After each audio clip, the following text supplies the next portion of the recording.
Hello friends, welcome to RK tutorial. ఈనాటి వీడియోలో Telangana DSC 2024 school assistant మ్యాథ్స్లో వచ్చినటువంటి బిట్స్ని చూద్దాం మనము. మరి మొదటి క్వశ్చన్ చూడండి, ఏమిచ్చినట్టు ఇక్కడ √3 tan θ = 3 sin θ అయితే 6 sin square θ + tan square θ / 4 cos θ = ఎంత అని ఇక్కడ. మరి దీని నుంచి మనం ఇచ్చినటువంటి కండిషన్ నుంచి ముందు మనము దాన్ని సూక్ష్మీకరిద్దాం. మనము ఇక్కడ ఏముందంటే √3 tan θ. సో √3 tan θ ఏం రాసుకోవచ్చు మనము sin θ / cos θ రాసుకోవచ్చు. మళ్ళీ ఆర్హెచ్ఎస్లో ఏముంది ఇక్కడ 3 sin θ కాబట్టి 3 sin θ అలాగే రాస్తే ఇక్కడ. మరి చూడండి ఇక్కడ sin θ క్యాన్సిల్ అయిపోతుంది. మరి కాస్ అవతలపోతే ఇంటూ చేస్తారు కాబట్టి √3 అలాగే ఉంటుంది ఇక్కడ. మరి 3 ఇక్కడికి వస్తే భాగిస్తుంది /3 = cos θ అనమాట ఇక్కడ.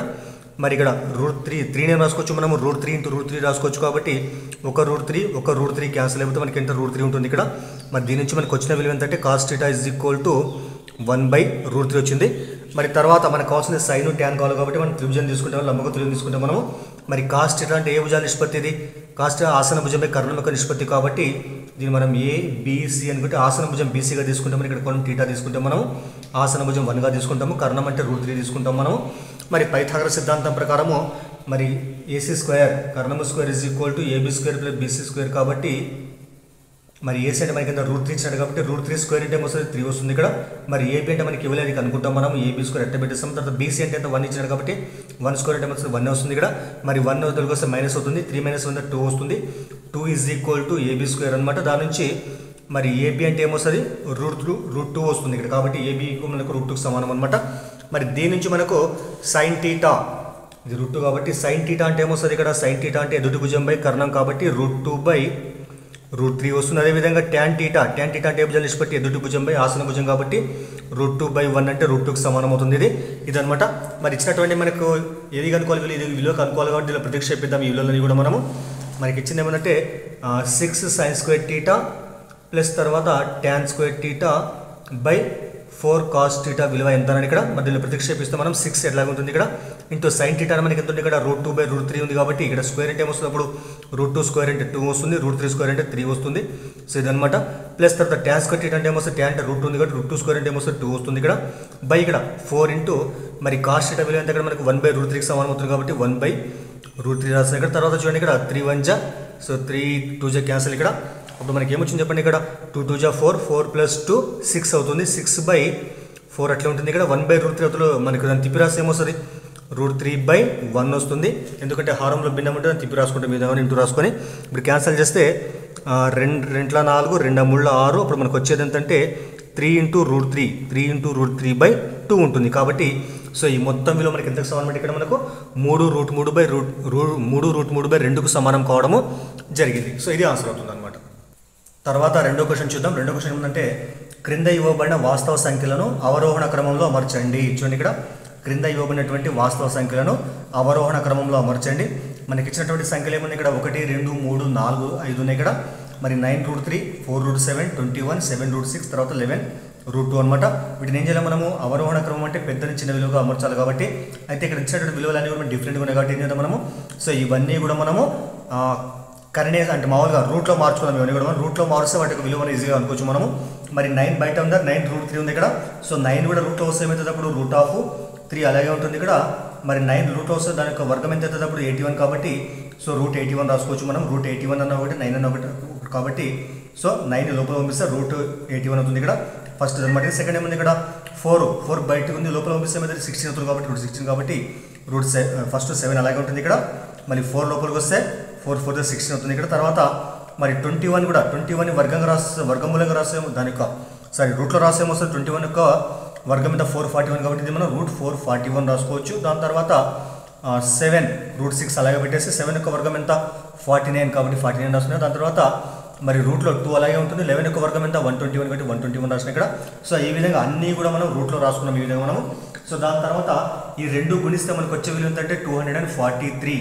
సో 81 3 = 243. తర్వాత √16 7 ఎంత వస్తుంది చెప్పండి 112. సో √112 అనమాట. దాని తర్వాత 441 అలాగే ఉంటుంది. దాని తర్వాత సో √49 6 ఈ మొత్తం ఎంత వస్తుంది అంటే 294కి సమానం అవుతుంది. సో దాని తర్వాత √2 × 121 ఏమొస్తుంది ఇది సో √242 వస్తుంది అనమాట. ఈ విధంగా బట్టి అన్నీ కూడా మనము రూట్లో మార్చుకుందాం ఇక్కడ మనము. సో ఈ విధంగా రాస్తే దీంట్లో దీన్ని ఈజీగా గుర్తుపరచుకోవడం. మనకి పెద్ద సంఖ్య ఏమని చెప్పండి ఇక్కడ √441 ఉంది కాబట్టి మరి రూట్ ఆఫ్ 441 దేని విలువ చెప్పండి ఇది. సో దీని యొక్క విలువ కాబట్టి అన్నిటికంటే పెద్ద విలువ మనకి ఎంత, దీనికి సమానం కాబట్టి దీని యొక్క విలువ యాక్చువల్ ఏంటంటే 21. కాబట్టి 21 అన్నిటికంటే పెద్ద విలువ. సో దీని తర్వాత ఉన్నటువంటి సెకండ్ పెద్ద విలువ మనకి ఏముంది ఇక్కడ 294 ఉంది. ఇక్కడ రూట్ ఆఫ్ 294 కాబట్టి దీనికి విలువ ఎంత ఇక్కడ మనకు 7√6కి సమానమైంది. దాని తర్వాత ఇది కూడా అయిపోయింది. దాని తర్వాత నెక్స్ట్ ఏమైనా తర్వాత చెప్పండి ఇక్కడ 243 రూట్లో 242 రూట్లో ఉంది ఇక్కడ. మరి ఇది పెద్దది కాబట్టి దీని యొక్క యాక్చువల్ విలువ ఎంత 9√3 కాబట్టి సో గ్రేటర్ దెన్ ఆఫ్ 9√3. దాని తర్వాత గ్రేటర్ దెన్ ఆఫ్ సెకండ్ దీని తర్వాత వచ్చేటప్పుడు విలువ ఇక్కడ మనకు 242 కాబట్టి దీని యొక్క విలువ యాక్చువల్గా 11√2. ఇది కూడా అయిపోయింది. దాని తర్వాత లాస్ట్ ఏమని చెప్పండి ఇక్కడ రూట్ ఆఫ్ 112. మరి దీని యొక్క యాక్చువల్ విలువ ఎంత 4√7 కాబట్టి గ్రేటర్ దెన్ ఆఫ్ 4√7. కాబట్టి ఇచ్చినటువంటి విలువలన్నీ కూడా మనము అవరోహణ క్రమంలో రాస్తే మొదటగా వచ్చే విలువ మనకి ఏముంది ఇక్కడ 21. దాని తర్వాత గ్రేటర్ దాన్ 7√6, తర్వాత 9√3, గ్రేటర్ దాన్ తర్వాత 11√2, తర్వాత లాస్ట్ ఎంతంటే 4√7. కాబట్టి ఇచ్చినటువంటి విలువల యొక్క అవరోహణ క్రమం ఈ విధంగా ఉండడము జరుగుతుంది అనమాట. నెక్స్ట్ మూడో క్వశ్చన్ చూద్దాం. మూడో క్వశ్చన్ ఏమంటే దీర్ఘ చతురస్రము BELTలో BE is equal to 48 centimetres, తర్వాత angle LBE is equal 30 degree. అయితే దాని కారణం BL యొక్క పొడవు ఎంత అని ఇక్కడ. మరి చూడండి దీర్ఘ చతురస్రం BELT కాబట్టి ఇక్కడ మనం పటంగిస్తే మనం ఈ విధంగా దీర్ఘ చతురస్రము BELT ఉంటుందన్నమాట ఇక్కడ మనము. సో దీని యొక్క పేరు మనము BL దగ్గర ఇచ్చాడు కాబట్టి సరే నిమిషం సరే ఇక్కడ B తీసుకుందాం మనము. మరి BELT అనమాట. ఇది మనకి ఇచ్చినటువంటి దీర్ఘ చతురస్రం అనమాట. అయితే దీంట్లో BE విలువ మనకి ఎంత 48 కాబట్టి 48 సెంటీమీటర్స్ తీసుకుందాం మనం. దాని తర్వాత నెక్స్ట్ మనకి ఏమి ఇచ్చినట్టు ఇక్కడ కోణం ఇచ్చినాడు ఇక్కడ యాంగిల్ LBE. మరి LBE అంటే ఈ కోణం అవుతుంది కాబట్టి ఇక్కడ మనం ఫస్ట్ కర్ణం కలిపేది మనకి అడిగింది BL కాబట్టి సో BL కలిపేసి మనకి ఏది కర్ణం అవుతుంది అనమాట ఇది. మరి నెక్స్ట్ ఏముంది ఇక్కడ యాంగిల్ LBE కాబట్టి LBE అంటే ఇక్కడి కోణం అనమాట. ఈ కోణం మనకి ఎంత ఇచ్చినాడు ఇక్కడ 30 డిగ్రీలు ఇచ్చినాడు ఇక్కడ. అయితే మనకి తెలిసిన కండిషన్ ఏమేంటంటే ఏం కండిషన్ అంటే అది దీర్ఘ చతురస్రంలో కోణం ఎంత ఉంటుంది చెప్పండి. ప్రతి కోణం 90 డిగ్రీల సమానం కాబట్టి ఇక 90 డిగ్రీల కోణం తీసుకుంటే మనకి ఏర్పడినటువంటి BEL ఒక లంబకోణ త్రిభుజం కావడం జరుగుతుంది అన్నమాట ఇక్కడ మనకి. అయితే ఈ లంబకోణ త్రిభుజం కోణం మనకి 30 ఇచ్చినాడు కాబట్టి ఈ కోణం ప్రకారం తీసుకుంటే మనము ఈ లంబకోణ త్రిభుజానికి ఈ భుజం BE ఏమవుతుంది ఇది ఆసన భుజం అవుతుంది అనమాట. అదేవిధంగా BL ఏమవుతుంది కర్ణం అవుతుంది అనమాట ఇది. మరి ఆసన భుజము కర్ణము మధ్య సంబంధాన్ని ఏర్పరిచేటువంటి త్రికోణమితీయ నిష్పత్తి ఏముంటుంది కాస్ ఉంటుంది అనమాట. మరి కాస్ 30 తీసుకుంటే మనము కాస్ 30 డిగ్రీస్ తీసుకుంటే మనకు వచ్చేటువంటి భుజాల నిష్పత్తి ఏమంటే BE బై తర్వాత BLకు సమానం అవుతుంది BE బై BL అనమాట. మరి కాస్ 30 విలువ ఎంత ఇక్కడ ఎందుకు తీసుకున్న ఇక్కడ మనం లంబకోణ త్రిభుజం కాబట్టి ఈ కోణానికి ఎదురుగున్న భుజం ఎదుటి భుజము ఇది ఆసన భుజం ఇది కర్ణం అనమాట. మరి ఆసన భుజం కర్ణం మధ్య సంబంధం ఏర్పరిచే నిష్పత్తి కాస్ అనమాట. మరి ఇచ్చిన కోణం 30 కాబట్టి cos 30 is equal to BE by BL అవుతుంది. మరి కాస్ 30 విలువ ఎంత ఇక్కడ మనకు √3/2కు సమానం అవుతుంది. అదేవిధంగా మరి BE మనకి ఎంత ఇచ్చినాడు ఇక్కడ 48 కాబట్టి 48 ఇక్కడ 48. సో దాని తర్వాత BL మనకు కనుక్కోవాలి కాబట్టి BL అలాగే రాసేస్తున్నాయి ఇక్కడ BL అనమాట. మరి దీన్ని అడ్డగుణకం చేస్తే ఏమొస్తుంది ఇక్కడ BL × √3 సరే BL ఎక్కడ అవుతుంది ఇక్కడ. తర్వాత 2 × 48 సో బై √3 ఇక్కడ కిందకి వస్తుంది ఇక్కడ. మరి దీన్ని హారాన్ని అక్కడనే చేస్తే ఏమొస్తుంది ఇది మనము √3 ఇచ్చే గురించి భాగించాలి కాబట్టి √3 ఇక్కడ రాస్తుంది ఇక్కడ. మరి మొత్తం మనకి ఏముంది ఇక్కడ 2 × 48 × √3 బై √3 × √3 3 వస్తుంది ఇక్కడ. మరి క్యాన్సల్ చేస్తే 3 × 3 సో 1 8 18 కాబట్టి 3 6 18 అప్పుడు మనకి ఎంత ఉంటుంది కదా 16 2 32 కాబట్టి 32 √3కి సమానం అవుతుంది. కాబట్టి BL యొక్క విలువ మనకి ఎంతకు సమానం ఇక్కడ మనకు 32 √3కు సమానం కావడము జరుగుతుంది. 32 √3 సెంటీమీటర్లకు సమానం కావడము జరిగింది అనమాట. తర్వాత ఐదో క్వశ్చన్ చూద్దాము. నాలుగో క్వశ్చన్ చూద్దాం. నాలుగో క్వశ్చన్ ఏమంటే అమిత్ ఒక బ్యాంకు నుండి 25,000 అమిత్ ఒక బ్యాంకు నుండి రూపాయలు 25,000 5% వడ్డీ రేటు చొప్పున అప్పు తీసుకున్నాను 3 సంవత్సరాల తర్వాత చక్రవడ్డీ బారు వడ్డీల మధ్య గల భేదం ఎంత అని ఇక్కడ. అయితే దీని అర్థమైంది ఇక్కడ 25,000కు 5% చొప్పున అంటే వడ్డీ రేటు చొప్పున 3 సంవత్సరాలకు అయ్యేటువంటి చక్రవడ్డీ మరియు బారు వడ్డీల మధ్య భేదం ఎంత అని ఇక్కడ. సో గుర్తుపెట్టుకోండి. మరి ఈ విధంగా మనకు చక్రవడ్డీ బారు వడ్డీ మధ్య తేడా అడిగినప్పుడు మనకు సో 2 సంవత్సరాలకైతే ఇచ్చినటువంటి అసలుపై అంటే ఏదైనా అసలు ఇచ్చినప్పుడు చక్రవడ్డీ రేటు మనకి ఇచ్చినప్పుడు సరే వడ్డీ రేటు మనకి ఇచ్చినప్పుడు మరి చక్రవడ్డీ బారు వడ్డీ మధ్య తేడా 2 సంవత్సరాలకు అయ్యేటువంటి ఎంత అంటే సూత్రం ఏంటంటే ఇక్కడ మనకు మామూలుగా ఏం రాస్తాం మనము చక్రవడ్డీ అంటే CA రాస్తాం మనము కాంపౌండ్ ఇంట్రెస్ట్ తర్వాత బారు వడ్డీ అంటే SI రాస్తాం. వాటి మధ్య తేడా మనకి ఎంత సమానం అంటే 2 సంవత్సరాలకు P × R/100⁴ సమానం అవుతుంది. గుర్తుపెట్టుకోలేదు. 2 సంవత్సరాలకు చక్రవడ్డీకి బారు వడ్డీకి P అసలుపై R వడ్డీ రేటు చొప్పున అయ్యేటువంటి వాటి మధ్య తేడా వడ్డీ ఎంతంటే P × R/100⁴ సమానం అవుతుంది అనమాట. అలా కాకుండా మరి 3 సంవత్సరాలకు పి అనేటువంటి అసలు పైన 6 వడ్డీ రేటు చొప్పున ఎటువంటి చక్రవడ్డీ బారు వడ్డీ మధ్య తేడా మనకు సూత్రం ఏంటంటే సేమ్ ఇట్లా ఉంటుంది ఇది కూడా. So P into R by 100 whole to the power of 2 తర్వాత ఇంటూ ఏం రాసాం ఇక్కడ మనము ఆర్ బై 100 ప్లస్ 3గా రాసుకుంటాం. కాబట్టి గుర్తుపెట్టుకోవాలి మీరు ఇది 3 సంవత్సరాలకు చక్రవడ్డీకి బారు వడ్డీకి మధ్య తేడా సూత్రం ఏంటంటే ఇక్కడ so P into R by 100 whole square into R by 100 plus 3కి సమానం కావడం జరుగుతుంది అన్నమాట ఇక్కడ మనకు. మరి లెక్క ప్రకారం మనకి పి అంటే మనకి ఎంత ఉంది ఇక్కడ 25,000 ఉంది. తర్వాత మరి ఆర్ అంటే ఎంత ఉంది ఇక్కడ మనకు ఆర్ అంటే 5 కాబట్టి 5% అనమాట. ఇప్పుడు మనకే కావాలి మనకి 3 సంవత్సరాలకు చక్రవడ్డీ మరి బారు వడ్డీల మధ్య తేడా మనకి ఎంత అడిగాడు మనం వాడేటువంటి సూత్రం ఏంటి ఇక్కడ మనము. సో రెండో సూత్రం ఉపయోగిస్తాం మనము. పి అంటే మనకి ఎంత చెప్పండి 25,000 కాబట్టి సో 25,000 సో ఇంటూ తర్వాత ఆర్ అంటే ఎంత 5% కాబట్టి 5/100 టు ది పవర్ ఆఫ్ 2 ఇక్కడ. దాని తర్వాత ఆర్ బై 100 ఆర్ అంటే ఎంత ఇక్కడ 5 కాబట్టి 5/100 ప్లస్ 3కి సమానం అవుతుంది. దాని తర్వాత 25,000 చూడండి ఇక్కడ 5 1 జా 5 20 జా మరి 1/20 స్క్వేర్ ఉంది కదా. ఇప్పుడు ఏమొస్తుంది చెప్పండి 1/20 ఇంటూ 1/20 ఉంటుంది. దాని తర్వాత సో ఇక్కడ కూడా తర్వాత మరి 5 1 జా 5 20 జా ఇక్కడ మరి దీని మన కాసాగత ఏమొస్తుంది సో 1/20 ప్లస్ 3 అంటే అడ్డం వచ్చేసి ఏమొస్తుంది ఇక్కడ 23 జా 60 60 ప్లస్ 1 61/20 వస్తుంది అనమాట. కాబట్టి సూక్ష్మీకృతి మనకి ఈ విధంగా వచ్చింది. ఇప్పుడు ఏం చేస్తాం ఇక్కడ మనము హారంలో 3 జీరోస్ తర్వాత లవంలో 3 జీరోస్ క్యాన్సల్ చేద్దాం ఇక్కడ మనము. అప్పుడు మనకు వచ్చిన మిగిలిన మనకి ఏముంది ఇక్కడ సో 25 ఇంటూ ఎంత ఇక్కడ మనకు 1 ఇంటూ 1 ఇంటూ 6 61 వస్తుంది ఇక్కడ. దాని తర్వాత హారంలో సో 2 ఇంటూ 2 4 4 2 జా 8 అనమాట. సో ఇది మనకు వచ్చేటువంటి విలువ. మరి మొత్తాన్ని ఇక్కడ మనం ఈ రెండు గుణిస్తే మనకు వచ్చే విలువ అంటే 1525 అనమాట. మరి దాని 8 మరి మీరేం చేయాలి 8 చేత 1525ని భాగిస్తే వచ్చేటువంటి విలువ మనకి ఎంత సమానం ఉంటుంది మనకు సో 190.625కి సమానం కావడం జరుగుతుంది. అంటే మనకి ఇక్కడ 8 చేత 1525ని భాగిస్తే వచ్చే విలువ మనకి ఎంతంటే భాగఫలము సో 190.625 అనమాట. సో దీన్ని మనం రౌండ్ ఫిగర్ చేస్తే మనకు వచ్చే విలువ ఎంత చెప్పండి ఇక్కడ సో 191కు సమానం కావడం జరుగుతుంది. కాబట్టి 25,000 రూపాయలపై 5% వడ్డీ రేటు చొప్పున 3 సంవత్సరాలకు అయ్యేటువంటి చక్రవడ్డీ బారు వడ్డీల మధ్య తేడా మనకి ఎంత సమానం ఇక్కడ మనకు 195 రూపీస్ సమానం కావడం జరుగుతుంది. సో ఇది వడ్డీ కాదు ఇక్కడ సారీ ఇది మనకి చక్రవడ్డీ కాదు బారు వడ్డీ కాదు ఆ రెండు వడ్డీల మధ్య తేడాకు సమానం. కాబట్టి ఎంత అంటే 191కు సమానం కావడము జరుగుతుంది అనమాట. మరి నెక్స్ట్ 5వ క్వశ్చన్ చూద్దాం. 5వ క్వశ్చన్ ఏముందంటే క్రింది వాటిలో బహుపదులను గుర్తించండి. మరి బహుపది అంటే ఇక్కడ మనకు బహుపది కావాలంటే మన కండిషన్ ఏంటంటే ఇక్కడ ఇచ్చినటువంటి బహుపదిలో ఇచ్చినటువంటి విలువలో మనకి ఏం కావాలి ఇక్కడ మనకు బీజేయ సమాసంలో ఖచ్చితంగా ఎక్స్ అనేటువంటిది మనకి ఏం కావాలి ఎక్స్ అనేటువంటిది ధన పూర్ణాంకాన్ని ఘాతంగా కలిగి ఉండాలి. దీనిపైన ఘాతాంకం రుణ సంఖ్య ఉన్నప్పటికీ లేకుంటే రూట్ ఉన్నప్పటికీ రూట్లో ఉన్నప్పటికీ మనకి అది బహుపది కాదనమాట. లేకుంటే హారంలో ఉన్న ఫర్ ఎగ్జాంపుల్ 1/x ఉన్న ఇది మనకి ఇది బహుపది కాదు. అదేవిధంగా x to the power of -2 కానీ ఈ విధంగా మనకు ఉంటే అది కూడా మనకు అంటే రుణ సంఖ్యను మనకి అది బహుపది కాదు. అదేవిధంగా so x to the power భిన్నం ఉన్న ఇక్కడ మన దీనిపైన భిన్నం కూడా మనకు పవర్గా ఉన్న అది కూడా మనకు బహుపది కాదనమాట. దాని తర్వాత రూట్లో ఉన్న for example root of x ఈ విధంగా ఉంటే అది కూడా మనకు బహుపది కాదనమాట. కాబట్టి బహుపది కావాలంటే ఇచ్చినటువంటి చరరాశి ఖచ్చితంగా ధన పూర్ణాంకాన్ని పరిమాణం అంటే ఘాతంగా కలిగి ఉండాలన్నమాట. కానీ ఇక్కడ ఏమో చూడండి ఇక్కడ x³ plus x into root x plus x plus 2 అనమాట. ఇక్కడ చూస్తే మనం చరరాశి x ఉంది ఇక్కడ కానీ ఇక్కడ x ఏముంది ఇక్కడ రూట్లో ఉంది కాబట్టి మనకి ఇది బహుపది కాదు. ఎందుకోసం అంటే రూట్లో ఉంటే కేవలం ఇది బీజేయ సమాసం మాత్రం అవుతుంది కానీ బహుపది కాదనమాట. సో ఇది మనకి రాంగ్ అవుతుంది అనమాట. అదేవిధంగా 6x² plus x minus 15/2x minus 3 అనేది ఇక్కడ అయితే మనకి ఇచ్చినటువంటి పైన ఉంది ఇక్కడ మనకు సో వర్గ బహుపది అనమాట. దీన్ని మనం ఫస్ట్ కారణాలు కట్టేస్తే దీని కారణాలు కడితే మనకు వచ్చేటువంటి కారణాలు ఏమొస్తాయంటే 3x ప్లస్ 5 తర్వాత ఇంకో కారణం ఏమొస్తుంది ఎందుకంటే 2x మైనస్ 3 అనమాట. బై ఆల్రెడీ ఉంది ఇక్కడ 2x మైనస్ 3 కాబట్టి మరి 2x మైనస్ 3 2x రెండు కూడా క్యాన్సిల్ అయిపోయి మనకు వచ్చేటువంటి విలువ ఇక్కడ 3x ప్లస్ 5 ఈ మొత్తాన్ని సూక్ష్మీకరిస్తే మనకు మిగిలే విలువ ఎంత మనకు కేవలం 3x ప్లస్ 5 మరి 3x ప్లస్ 5 x యొక్క పవర్ మనకి అంత 1 ఉంది కాబట్టి ధనపూర్ణ కాబట్టి మనకి ఏమవుతుంది ఇది బహుపది కావడం జరుగుతుంది అనమాట. సో వీటి కారణాలు మీకు తెలుసు ఆల్రెడీ వీటి కారణాలు పక్కన కడితే మనకి 3x plus 5 into 2x minus 3 వస్తుంది అనమాట. 2x మైనస్ 3 2x రెండు కూడా క్యాన్సిల్ అయిపోతే మనకి వచ్చేది 3x ప్లస్ 5 అనమాట.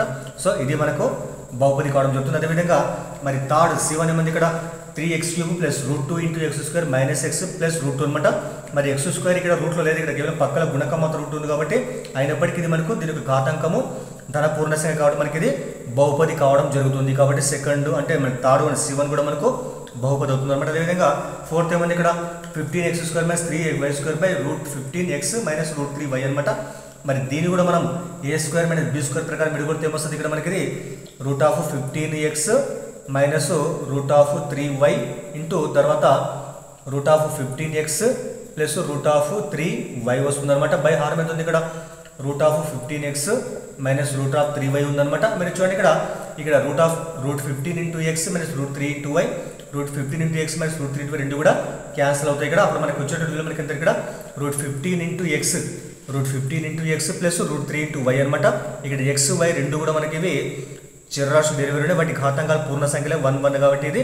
సో ఇది కూడా మనకి మొత్తాన్ని సూక్ష్మీకరిస్తే వచ్చే విలువ మనకి ఇది బహుపది కావడం జరుగుతుంది. కాబట్టి ఇచ్చినటువంటి 4 ఆప్షన్లలో ఏ బిసిడిలలో కేవలము ఏ మాత్రమే బహుపది కాదు, మిగతా బిసిడి ఈ 3 కూడా మనకు బహుపదులు కావడము జరుగుతుంది అనమాట.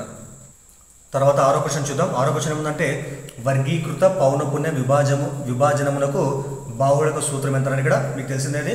మరి వర్గీకృత పౌనపున్య విభాజనం యొక్క బాహుళక సూత్రం ఏంది?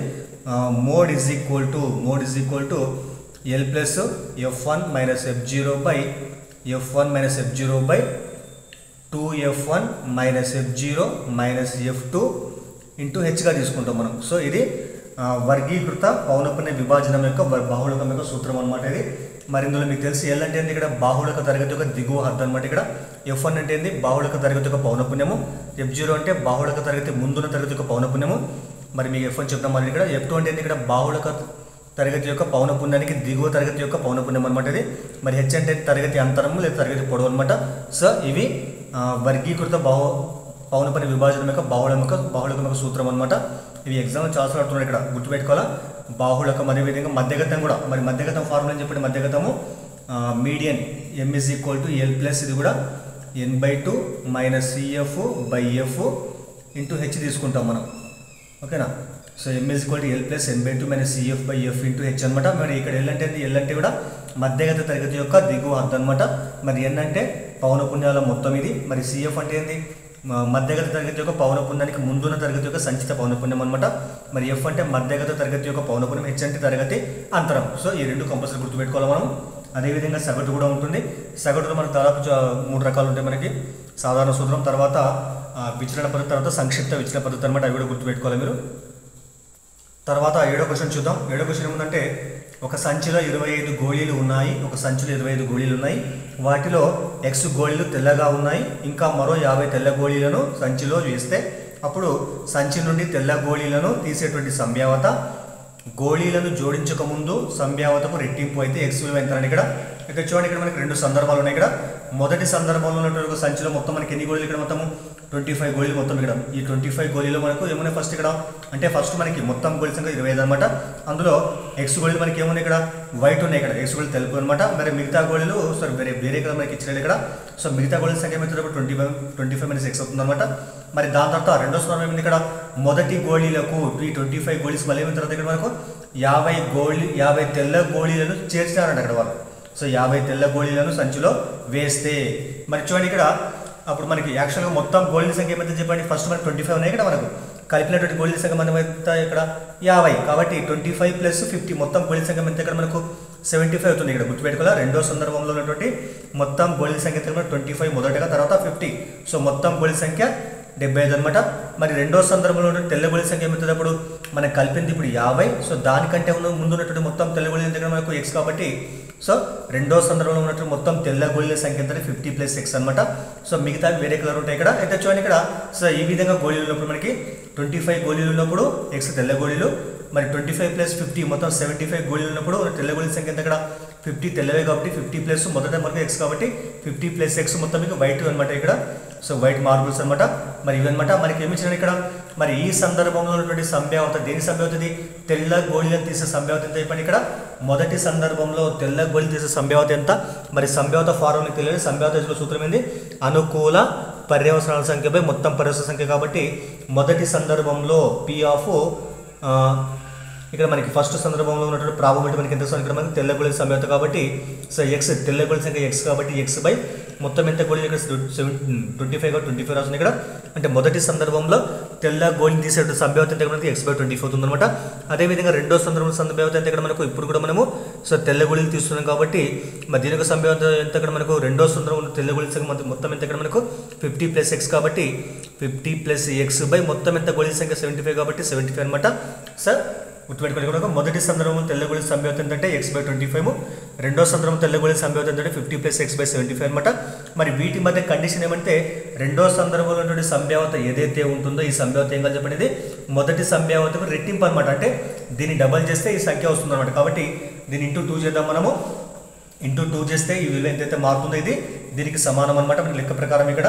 సో 2 ఇంటూ అంటే సబ్స్టిట్యూట్ 2 ఇంటూ x/25 రాద్దాం. x/25 సో ఈక్వల్ ఏం కావాలి మనకు 50 ప్లస్ x/75 అనమాట. చూడండి ఇక్కడ మరి 25 75 రెండు క్యాన్సల్ చేసుకోవచ్చు మనం, హారంలో ఉన్నాయి కాబట్టి. సో 25 1 25 3 అనమాట. మరి 3తో దీన్ని మల్టిప్లై చేస్తే ఏమొస్తుంది 3 ఇంటూ 2 3 2 6 అనమాట. 3 2 6 ఇక్కడ ఏముంది x కాబట్టి x రాస్తుంది ఇక్కడ. దాని తర్వాత 50 ప్లస్ x అనమాట ఇక్కడ. మరి x ఉత్తరకు వస్తే ఏమైతే మైనస్ ఉంది కాబట్టి 6 మైనస్ x ఎంత 5x తీసుకోవడం ఎంత ఇప్పుడు 50 ఉంటుంది ఇక్కడ. మరి క్యాన్సల్ చేస్తే 5 1 5 10 కాబట్టి x మనకి ఎంత వచ్చింది చెప్పండి ఇప్పుడు 10 వచ్చింది. కాబట్టి సో మొదటి సందర్భంలో ఉన్నటువంటి మొత్తము తెల్ల గోళీల సంఖ్య మనకి ఎంత సమానం ఇక్కడ మనకు 10కి సమానం కావడం జరిగింది. కాబట్టి మొదటి సందర్భంలో ఉన్నటువంటి మొత్తం గోళీలు ఇక్కడ మనకు 25లో తెల్ల గోళీలు 10 ఉంటే మిగతా గోళీలు ఏమైతే ఇప్పుడు 15 ఉంటాయి అనమాట. మరి రెండో సందర్భంలో ఏమైతే ఇక్కడ మనకు 75 మొత్తం గోళీలు ఉంటే 50 ప్లస్ x అండ్ 10 కాబట్టి 60 గోళీలు తెల్ల ఉంటే సో మిగతా ఎంత అప్పుడు 15 మనకి ఇక్కడ ఏముంటాయి మిగతావి సో వేరే కలర్ ఉంటాయి అనమాట అవి. సో ఇది మనకు ఆన్సర్ అవుతుంది అనమాట. సో నెక్స్ట్ 8th క్వశ్చన్ చూద్దాం. 8th క్వశ్చన్ ఏమందంటే ఒక నది ఒడ్డున నిలబడి ఉన్న వ్యక్తి అవతలి ఒడ్డున ఉన్న ఒక టవర్ పై భాగాన్ని 60 డిగ్రీల ఊరుతో కోణంతో పరిశీలించాడు. అతను తాను ఉన్న స్థానం నుండి 36 మీటర్లు వెనుకకు నడిచిన అతను టవర్ పై భాగాన్ని 30 డిగ్రీల ఊరుతో కోణంతో పరిశీలించాడు. అప్పుడు టవర్ యొక్క ఎత్తు మీటర్లలో ఎంత అని ఇక్కడ. మరి చూడండి ఒక నది ఉందంట, ఆ నది ఒక ఒడ్డు నుండి మరో ఒడ్డు నుండి ఒక టవర్ యొక్క పై భాగాన్ని ఆ వ్యక్తి గమనించినటువంటి, సరే ఇక్కడ తీసుకున్నాం మనము, ఇది టవర్ అనుకుంటే ఈ నది యువతల వైపు ఉంటే ఇక్కడ నుంచి మనం గమనిస్తే అప్పుడు ఏర్పడినట్టు కోణం ఎంత ఇక్కడ మనకు 60 డిగ్రీల ఊర్తో కోణంతో గమనించడం జరిగిందనమాట. తర్వాత మళ్ళీ చెప్పిన తర్వాత ఈ యొక్క బిందువు ఫర్ ఎగ్జాంపుల్ మనం ABC బిందు తీసుకుని మనము సి నుంచి AB టవర్ని గమనిస్తే అప్పుడు ఏర్పడినటువంటి యొక్క కోణం ఎంత 60 డిగ్రీస్ ఊర్తో కోణం అనమాట. మరి ఈ నది యొక్క వెడల్పు x అనుకుంటే మనం x రాసుకుని చూడండి ఇక్కడ x అనుకుందాం మనం. తర్వాత మరి ఈ యొక్క సి అనే బిందు నుంచి వెనకకి ఎంత నడవాలి ఇక్కడ మనకు 36 మీటర్ల ఎంత 36 మీటర్లు ఇంటికి నడిచిన తర్వాత అంటే ఇక్కడ నుంచి సి నుంచి ఇక్కడికి వచ్చిన తర్వాత ఈ బిందు డి అనుకుంటే మనం సి నుంచి డి అంటే 36 మీటర్లు తీసుకుంటే మనము మరి డి నుంచి కూడా మనము ఏని గమనించినట్లయితే అప్పుడు ఏర్పడినట్టు ఊర్తో కూడా అయితే 30 డిగ్రీలు అనమాట. అయితే ఈ ఏబి టవర్ యొక్క ఎత్తు ఎంత అని చూడండి ఇక్కడ మనకి ఏర్పడిన పట్టం అనమాట.